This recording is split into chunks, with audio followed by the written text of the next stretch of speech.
The good old Xbox 360. I played the hell out of this console when I was younger, when it first came out. Such an incredible console. I know it had a lot of problems, Red Ring of Death, all this stuff, but back in the day, the 360 was a hammer. Back in the day, if you would have asked me if I would be playing Xbox 360 in 2022, I probably would have asked you, will there be any consoles that work?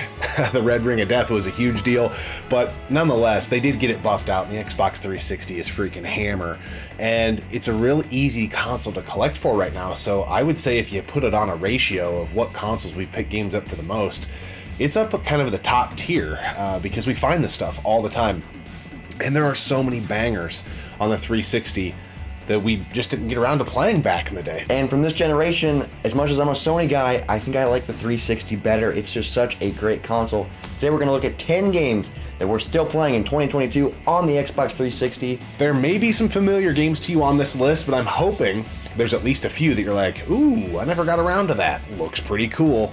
Let's see if we can get this done in 10 minutes or less. You guys know the drill. Let's roll this thing.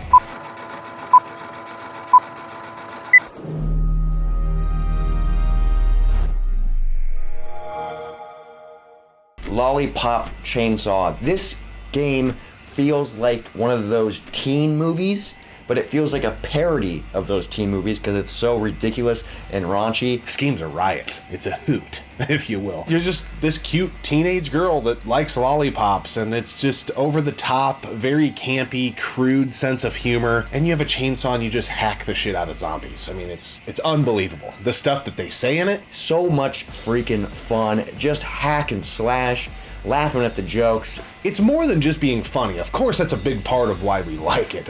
But the game actually plays really well. That's why it's looking to get remade in 2023. But you should definitely check out Lollipop Chainsaw. If you like games that are just stupid funny and they can deliver from a gameplay side, you'll have a good time with it. My girlfriends say my dad is a total dilf.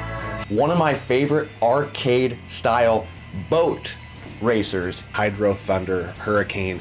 We have talked about it on our channel before. Sadly, never got a physical release, but you can get this on Xbox 360, and if you don't have one, guess what? You can get it on the Xbox One, which means I think you can get it on the Xbox Series X digitally. Nonetheless, play this game any way you can. The best in the series, hands down. Incredible game. Water physics, music, 4-player split screen. So much fun. It just feels like you're at the arcade, but you're at home, and they added Bitcoins. I love the collectible tokens. We call them Bitcoins. I love going for those. Sometimes you don't even care if you win the race as long as you got the Bitcoin. So when you're playing, you're searching the map. I think there's like 10 Bitcoins per level. So that's like more replayability for an already awesome replayability arcade game, if that made sense. A great, fun time, and it's really fun to play co-op or with a group of friends as well. Check it out. Good old Hugh Jackman. Wolverine. You know, superhero games these days are kind of a dime a dozen. They kind of start following this formulaic way that they do these games. Like, I think Batman Arkham Asylum was kind of the beginning of, this is how every superhero game made going forward is going to be and how it's going to play. And some of them are dog shit. One that I assumed was dog shit was Wolverine. What a badass game. This game is incredible, so intense, so brutal. Visually, this game looks incredible. You feel like you're Hugh Jackman himself as Wolverine. This game is unreal. It is brutal. This game is rated M for mature for a reason. There are kills that'll just make you go, ah, whoo, that's gotta hurt. It's such a good game. I'm not even a huge Marvel fan, but I do really like X-Men. Freaking going around stabbing people, sneaking up on people, launching at people. It's so cool when you do that lunge thing. Our friend Brian was like, hey, I know you like the Punisher on the original Xbox. Wolverine's better. I'm like, dude, get out of here. Come on. Played it.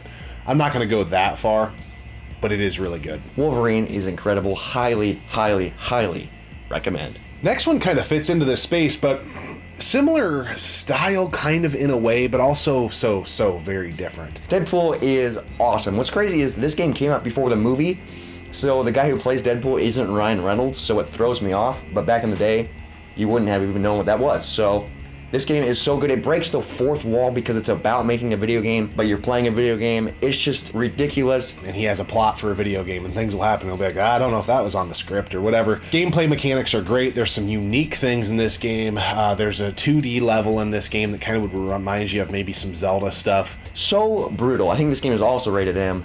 There's an upgrade mechanic. You can buy different guns, buy different melee weapons.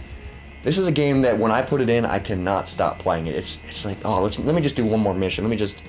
So much fun. And the reason we put this on the list after Wolverine is Wolverine's in this game. Wolverine! My healing factor came from his DNA. So we're like twins, except he's short and furry, and he smells funny.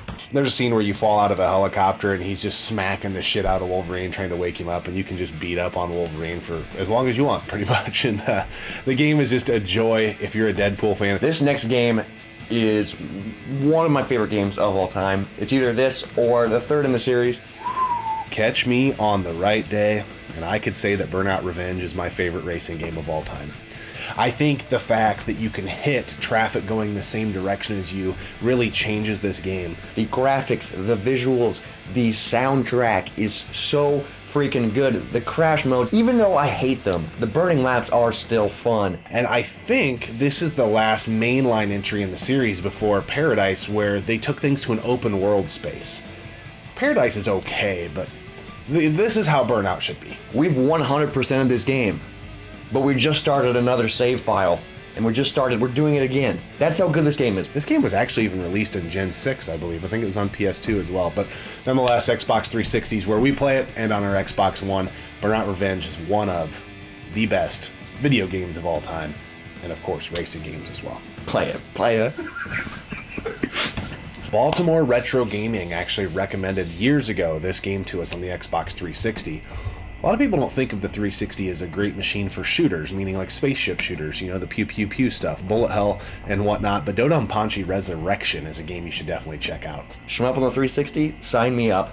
This game is beautiful, but it is so hard, and when you play this game, you go in a trance because there is not much room to go.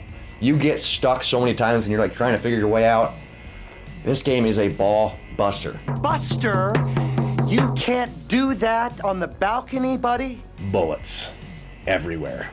You gotta learn the patterns, gotta live the patterns. The game isn't super fast. It's very chaotic though. There is a flow and a fluidity to it that doesn't just completely pound your asshole. I think it has fairly forgiving hitboxes on the ship, which is sometimes nice when you're playing these type of games, but I think it's a game that a lot of people will be like, whoa, I did not know there was a game quite like that on the 360. So much fun. I love shmups. Licensed movie games, they typically have a bad rap for sucking, right? And I'm not saying this is the greatest movie franchise of all time, but you know, if you grew up during the time, there's a nostalgic place in a lot of our hearts for when this stuff was coming out. Next game is from Konami, and it's Saw. This game is terrifying. This game is freaky. This game feels kind of like you're in an escape room. I assumed this game was dog shit. I think most people probably would think if you were at a thrift store today and saw Saw on Xbox, you'd probably be like, eh. It's freaky, it's scary, it makes you kind of want to panic. You have to move really quick and think really quick. And then there's all this stuff you have to figure out and remember while you're learning more about the game and going through it. Like, you're barefoot, so you gotta be careful because sometimes there's glass and that will hurt you. Oh, some of the doors, there's shotguns, so if you aren't careful, bam, you're dead. There's so many things you gotta remember in this game. I think a lot of people miss this one. I think there's a second one too, but I've never played that. Maybe that one's even better than this one. I do not know, but I know that the freaking original one's awesome. And I got this on the DL. I think I got this game for $1 or $2 when a family video was closing, because there's still a sticker on the center of the disc. Highly recommend Saw. Portal 2. I would have probably never gotten around to playing this game had we not started the channel. This is one of Robert's favorite games. One of my favorite video games of all time ever made. This is one of the most fun co-op experiences I've ever had, and that's saying a lot. I love the first one, but Portal 2 took it to the next level because the campaign is incredible. But wait, it's the second one. There's 2 campaigns technically. There's a single player campaign and then there's a multiplayer campaign. 2 different stories. Co-op experience in Portal 2 takes this game to the next level. Definitely deserves to be on this list.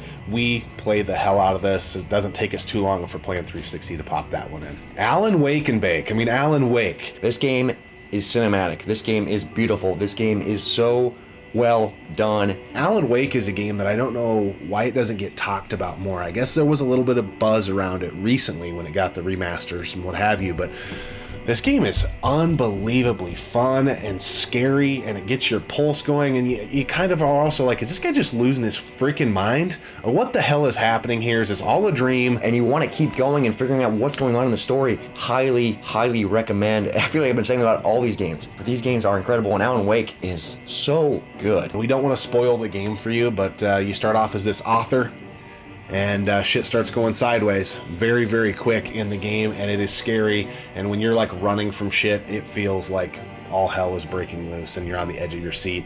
Very cinematic. Left 4 Dead 2. I played this so much when I was younger. Valve only does 2 games in a series, and we were left with Left 4 Dead 2. That's where they left off, but it's an amazing game, up to 4 players.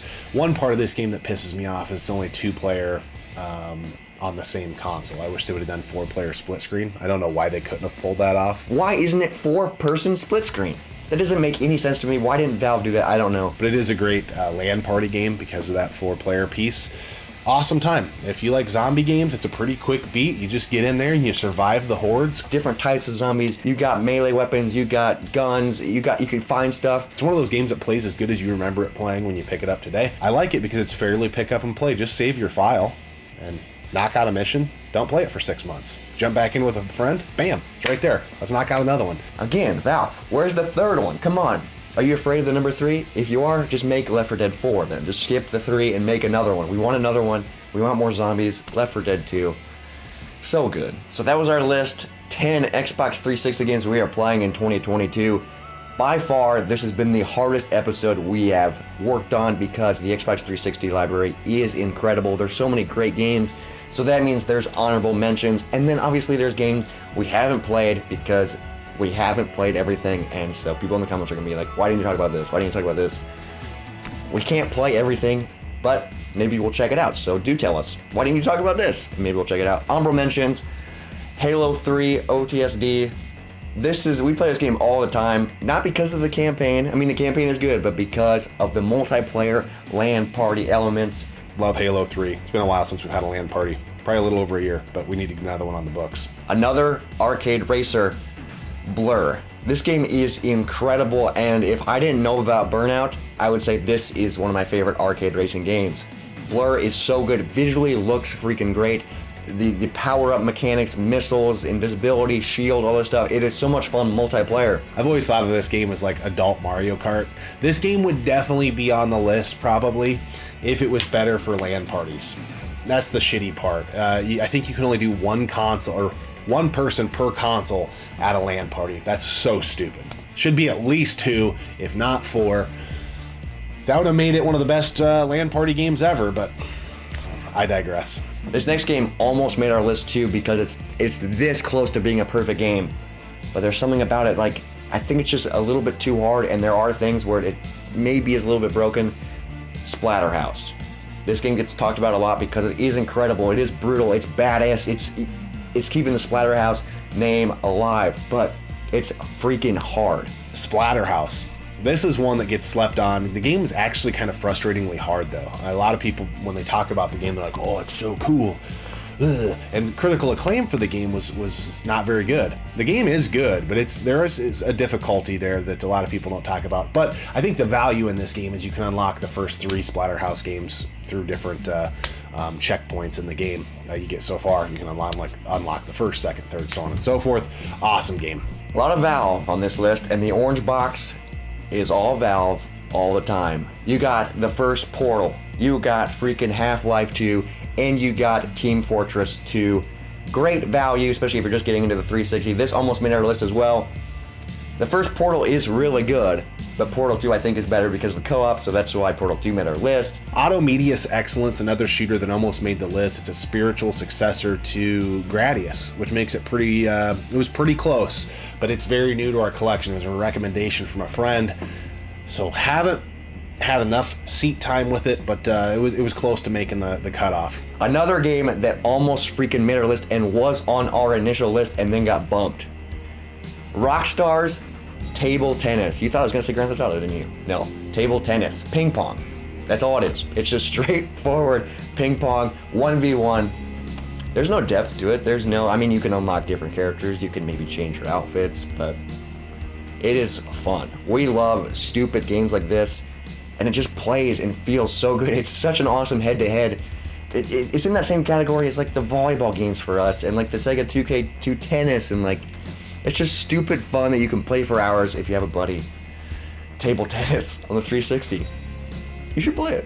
The Gears of War games, it was really hard not to pick one of those, but we've been there, done that. Honestly, we've moved on to like 4, or the newer ones, right? 1, 2, and 3, though, they're always fun to go back to, but I don't see us going back for a while. Got through most of those when we started the channel together, and now we're on to the new stuff, 4 and Gears 5. Awesome games, though. Great co-op games. They're really cheap, too, and they're just as good as they've ever been, but we're on to the new ones. So not really playing them a ton in 2022. Nonetheless, do you still play the Xbox 360? If you don't, hey, to each their own, but I think it's a great time to get in on the console. Not only because the games are super cheap, but the games are also backwards compatible so many different ways.